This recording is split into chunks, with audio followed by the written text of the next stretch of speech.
Hello all of you. Welcome to the new video of EduTube channel. इस video में मैं आपको science का सॉल्यूशन सिखा रहा हूँ. फर्स्ट चैप्टर की जो एक्सरसाइज है उसके सॉल्यूशन सिखा रहा हूँ.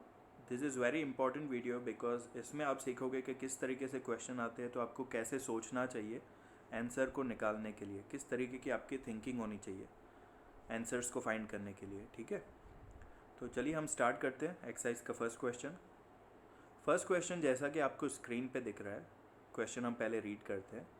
विच of the following statements about the reaction below are incorrect. ठीक है, तो क्वेश्चन बहुत ध्यान से पढ़ना है. यहाँ पे लास्ट में लिखा है कि कौन सा इनकरेक्ट है वो बताना है आपको. 4 स्टेटमेंट्स हैं, हमें चारों स्टेटमेंट्स में से जो जो इनकरेक्ट है वो हमें ढूंढनी है. अब ये इक्वेशन देखो पहले. 2PbO plus C gives 2Pb plus CO2. ठीक है, ये इक्वेशन हमने देख ली. अब फर्स्ट वाला है लीड इज गेटिंग रिड्यूस्ड. क्या लीड रिड्यूस हो रहा है? तो उसके लिए अब आपको पता होना चाहिए कि ऑक्सीडेशन और रिडक्शन होता क्या है. एक बार मैं रिवीजन करवा दूं. देखो, ऑक्सीडेशन मतलब add oxygen and remove hydrogen. ठीक है, प्लस ऑक्सीजन माइनस हाइड्रोजन. और रिडक्शन मतलब क्या होता है? रिडक्शन का मतलब होता है ऐड हाइड्रोजन रिमूव ऑक्सीजन. ठीक है, रिवीजन हो गया क्विकली. ये आपको जब क्वेश्चन पढ़ते हो तो आपको दिमाग में ऐसे क्लिक होना चाहिए. Oxidation, add oxygen and remove hydrogen. Reduction में ऐड हाइड्रोजन रिमूव ऑक्सीजन. ठीक है, तो ये हमारा डिफरेंस बिटवीन था जो हमने किया था जब हम साइंस का फर्स्ट चैप्टर समझ रहे थे. चलिए, तो अब इसको हम डिलीट कर देते हैं, रिमूव कर देते हैं. अब देखो, लीड इज गेटिंग रिड्यूस. क्या लीड रिड्यूस हो रही है? लीड तो यहाँ पे है. ठीक है, लीड जो है वो यहाँ पे है, तो लीड तो रिड्यूस नहीं हुई. सेकंड है carbon dioxide is getting oxidized. Carbon dioxide भी प्रोडक्ट में है, तो ये थोड़ी ऑक्सीडाइज होगा.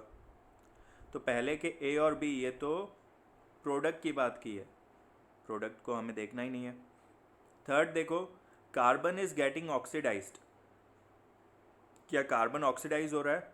तो देखो, कार्बन से क्या बन गया? कार्बन डाइऑक्साइड बन गया.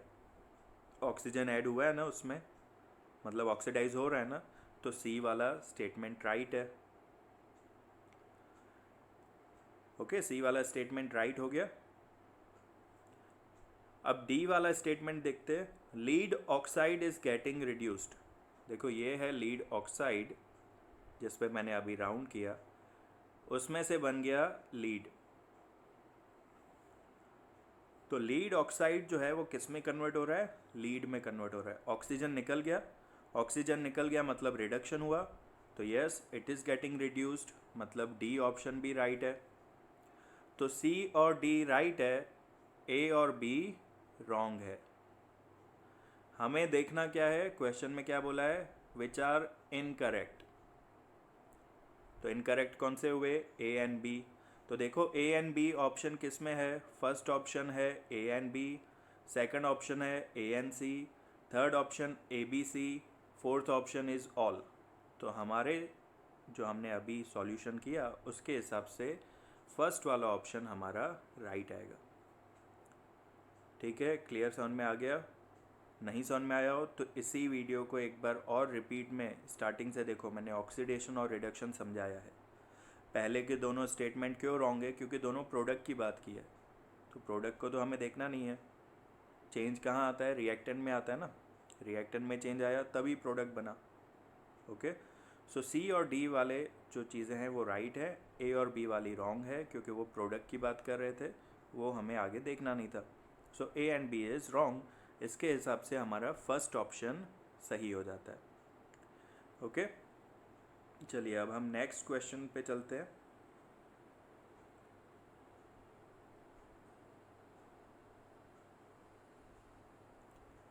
ऑल राइट, सो हमारा नेक्स्ट क्वेश्चन है Fe2O3 plus 2Al gives Al2O3 plus 2Fe. The above reaction is an example of dash. देखो इसमें ऑक्सीजन रिएक्टेंट में अगर आप देखो तो ऑक्सीजन Fe के साथ है, बाद में ऑक्सीजन Al2O3 के साथ आ गया है ना, ऑक्सीजन जो है वो Al के साथ चला गया। ओके, तो Fe से Al के पास चला गया, तो इस रिएक्शन को हम क्या कहते हैं? डिस्प्लेसमेंट रिएक्शन, एक जगह से दूसरी जगह चले जाना। जब दोनों तरफ से होती है तो डबल डिस्प्लेसमेंट कहते हैं, पर यहाँ पे तो एक ही तरफ से हुआ है ना, सिर्फ आयरन से यानी Fe से वो चला गया एल्यूमिनियम के पास, तो एक ही तरफ से हुई है, इसलिए इसको क्या कहेंगे हम? डिस्प्लेसमेंट रिएक्शन, यानी option D is correct. Okay, चलिए नेक्स्ट क्वेश्चन पे चलते हैं। What happens when dilute hydrochloric acid is added to iron fillings? Iron filings यानी देखो Fe, इसमें जब आप HCl ऐड करते हो तो मैंने आपको बताया था कि जब भी कोई मेटल होता है अगर आप उसमें एसिड डालोगे तो हमेशा हाइड्रोजन गैस रिलीज़ होती है। कौन सी गैस रिलीज़ होगी? Hydrogen gas.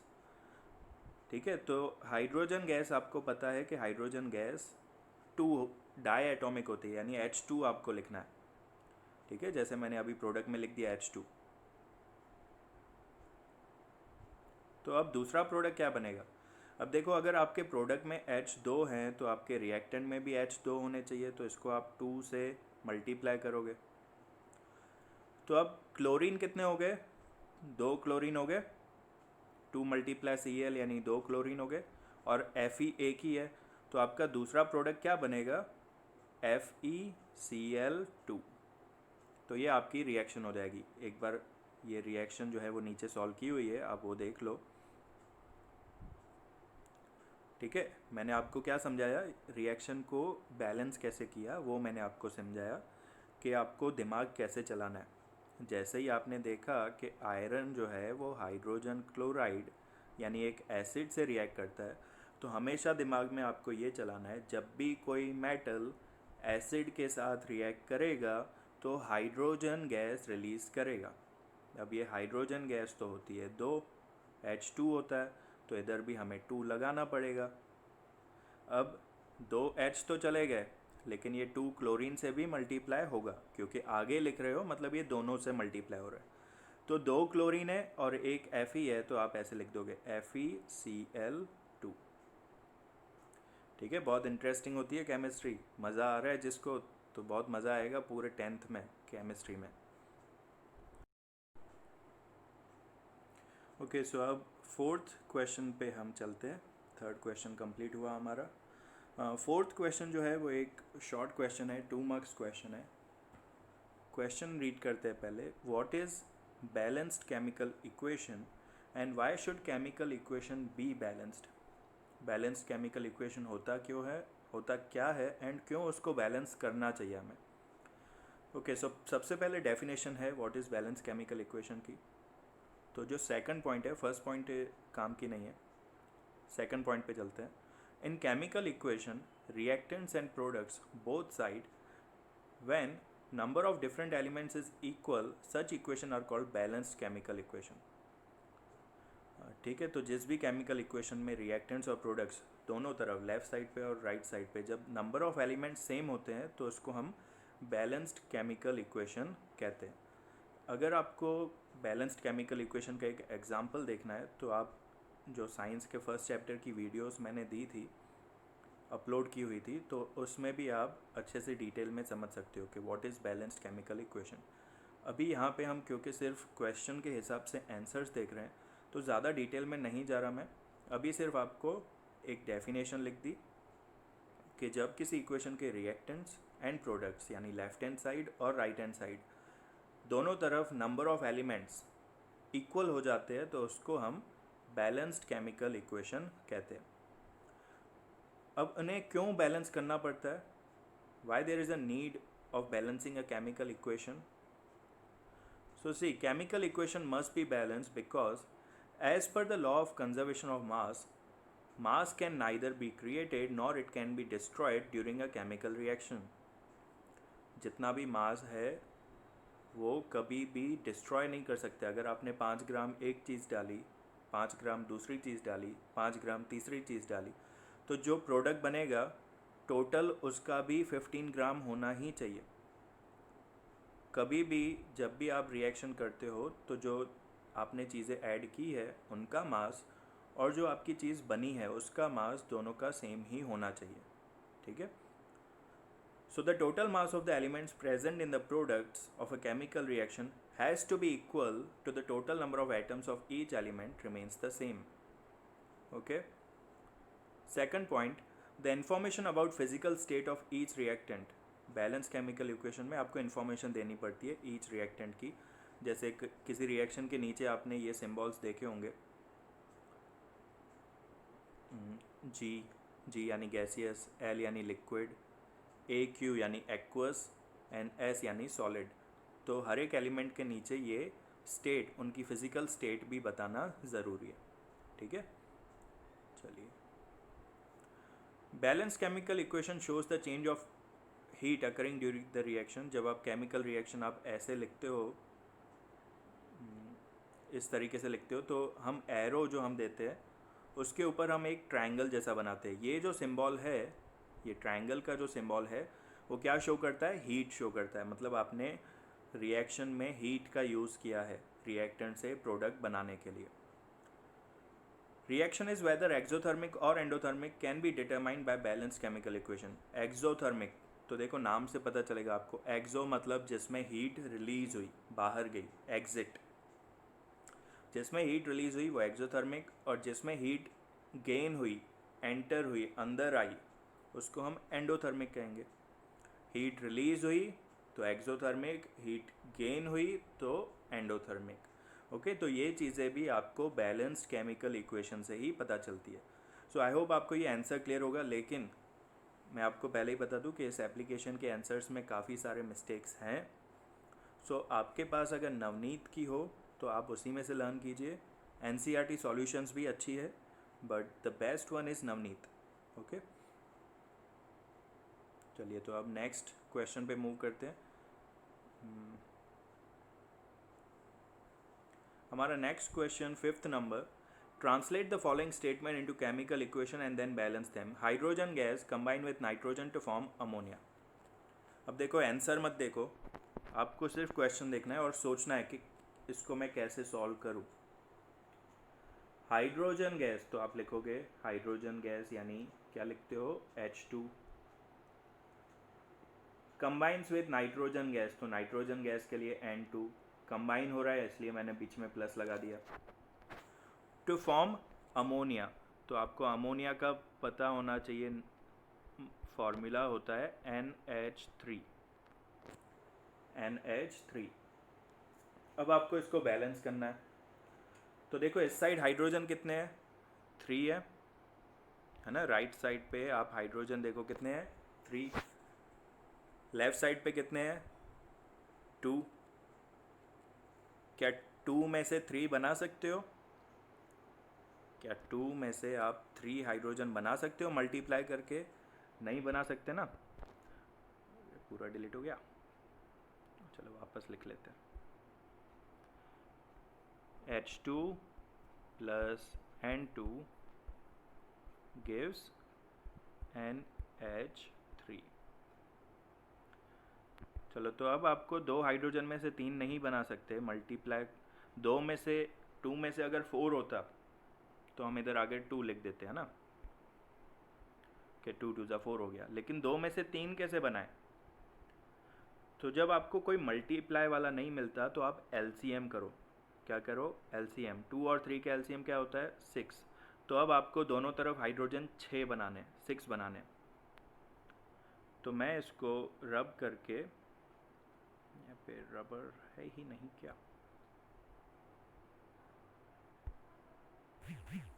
तो 2 की जगह मुझे क्या करना पड़ेगा? इसको 3 बनाना पड़ेगा, ताकि 3 2 जा 6 हो जाएगा। और इधर मैं 2 लिख दूंगा तो इधर भी 2 3 जा 6, 2 3 जा 6 हाइड्रोजन हो गए। यहाँ पे 3 2 जा 6 हाइड्रोजन हो गए। ओके, और नाइट्रोजन, देखो नाइट्रोजन के आगे कोई नंबर नहीं है, सिर्फ 2 है, यानी 2 नाइट्रोजन्स, और यहाँ पे भी 2 नाइट्रोजन है, तो हो गई इक्वेशन बैलेंस्ड। अभी भी ये इक्वेशन पूरा लिखने के बाद भी, अच्छे से लिखने के बाद भी आपकी हाफ मार्क कट जाएगी अगर आपने इसकी फिजिकल स्टेट नहीं लिखी। हाइड्रोजन गैसियस है, नाइट्रोजन भी गैसियस है, और अमोनिया भी गैसियस होता है, तो फिज़िकल स्टेट लिखना भी इम्पॉर्टेंट है। इसलिए मैं कह रहा हूँ ये वीडियो बहुत इम्पॉर्टेंट है। आपको कैसे सोचना है, कैसे आंसर लिखना है, वो आपको इस वीडियो से पता चल रहा है। सो प्लीज़ इस वीडियो को आप पूरा देखिए और जितना हो सके अच्छे से इसी तरीके से आप इन क्वेश्चंस को सॉल्व करने की प्रैक्टिस कीजिए। चलिए नेक्स्ट 6th नंबर 5B, इसी का एक और इसी टाइप का एक क्वेश्चन है। तो पहले दिया हुआ है hydrogen sulphide gas burns in air to give water and sulphur dioxide. तो मैं एक एक करके रिएक्टेंट्स लिखता जाऊंगा। हाइड्रोजन सल्फाइड तो पता होना चाहिए, होता है H2S। Burns in air, air में क्या होता है, ऑक्सीजन होता है। टू गिव वाटर यानी H2O and sulphur dioxide, sulphur dioxide यानी SO2। चलो अब इसको बैलेंस करने की ट्राई करते हैं। देखो एक एक करके स्टार्ट करते हैं। देखो हाइड्रोजन 2 हैं, यहाँ पे भी 2 हैं, हाइड्रोजन पहले से ही बैलेंस्ड है ना। चलो तो इसको छोड़ दो। सल्फ़र देखो, सल्फ़र इधर 1 है, इधर भी 1 है, सल्फ़र भी बैलेंस्ड है, इसको भी छोड़ दो।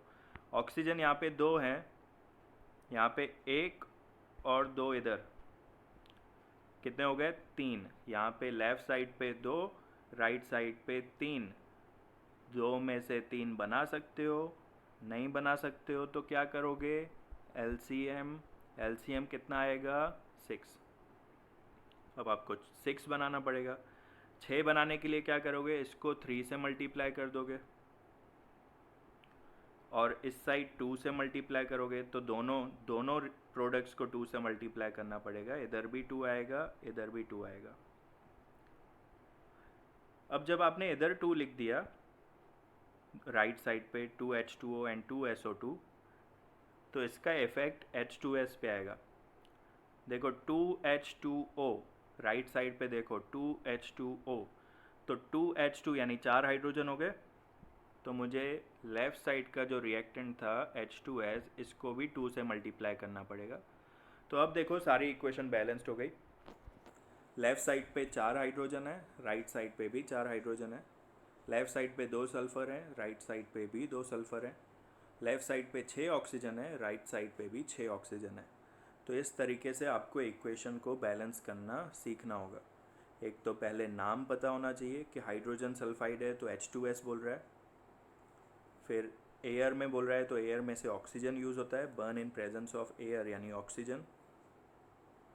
प्रोडक्ट यानी वाटर और सल्फ़र डाइऑक्साइड है तो वाटर का तो सबको पता होगा H2O, और सल्फ़र डाइऑक्साइड यानी SO2।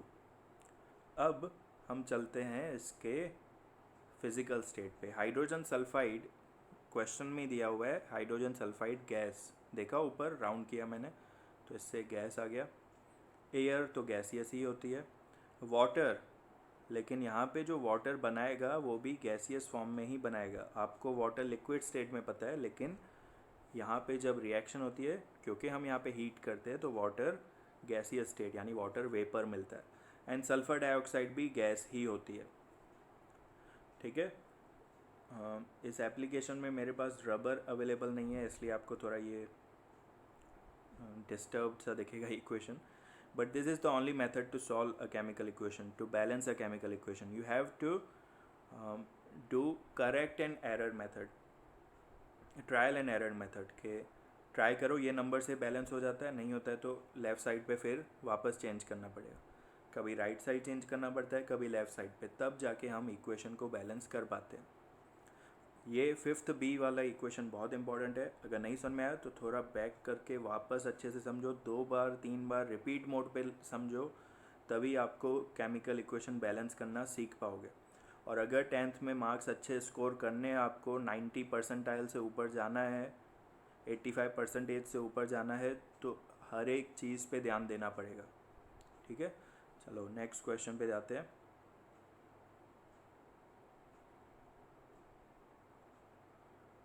नेक्स्ट क्वेश्चन है हमारा 5th C ही है। Translate the following statement into chemical equation and then balance them. Barium chloride reacts with aluminium sulphate. जैसे कि कहा, पहले तो आपको नाम पता होना चाहिए, नाम के हिसाब से फॉर्मूला। बेरियम क्लोराइड यानी BaCl2 प्लस एल्यूमिनियम सल्फेट यानी Al2SO4 thrice, Al2SO4 thrice gives aluminium chloride यानी AlCl3 and a precipitate of barium sulphate यानी BaSO4। ओके, चलो अब बैलेंस देखते हैं। तो लेफ्ट साइड पे Ba एक है, राइट साइड पे भी एक है।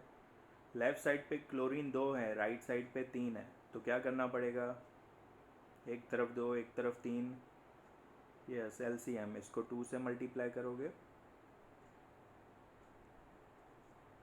इसको 3 से मल्टीप्लाई करोगे, दोनों तरफ क्लोरीन 6 हो गए। लेकिन अब इस चक्कर में क्या हुआ, बेरियम देखो हिल गया। पहले हमने देखा कि बेरियम एक एक था, अब लेफ्ट साइड पे बेरियम 3 है, राइट साइड पे एक ही है, तो राइट साइड वाले को 3 से मल्टीप्लाई कर दो, हो गए वापस बेरियम बैलेंस। चलो बेरियम और क्लोरीन बैलेंस्ड हो गए। एल्यूमिनियम देखो, लेफ्ट साइड पे एल्यूमिनियम 2 है, इसमें Al2 यानी 2, राइट साइड पे भी इसमें एल्यूमिनियम 2 ही है, 2Al।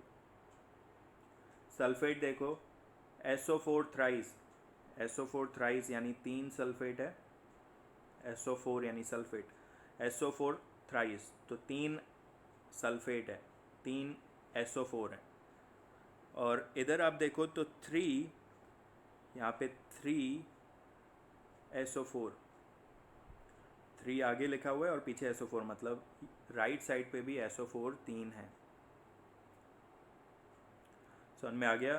So this is the way you have to balance the equation. बहुत सारी इक्वेशंस बैलेंस करनी है हमें इस चैप्टर में, सीखना पड़ेगा। नहीं आ रहा अभी भी, रिपीट मोड में डालो इस वीडियो को। 5th B 5th C बार बार देखो ताकि पता चले कि मैं कर क्या रहा हूँ, कैसे बैलेंस कर रहा हूँ।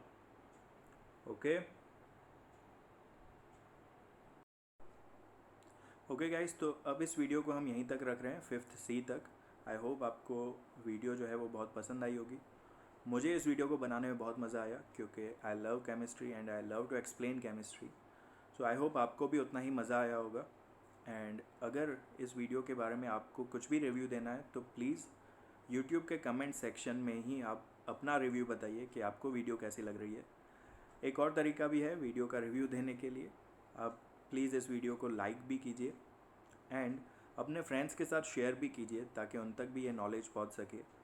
एंड प्लीज़ इस चैनल को आप सब्सक्राइब कर लीजिए, बेल आइकन को प्रेस कीजिए ताकि जो भी वीडियोस अपलोड हों उसी टाइम आपको मिल जाए, उसकी नोटिफिकेशन आपको मिल जाए। ठीक है, चलिए नेक्स्ट वीडियो तक, bye bye, have a nice day.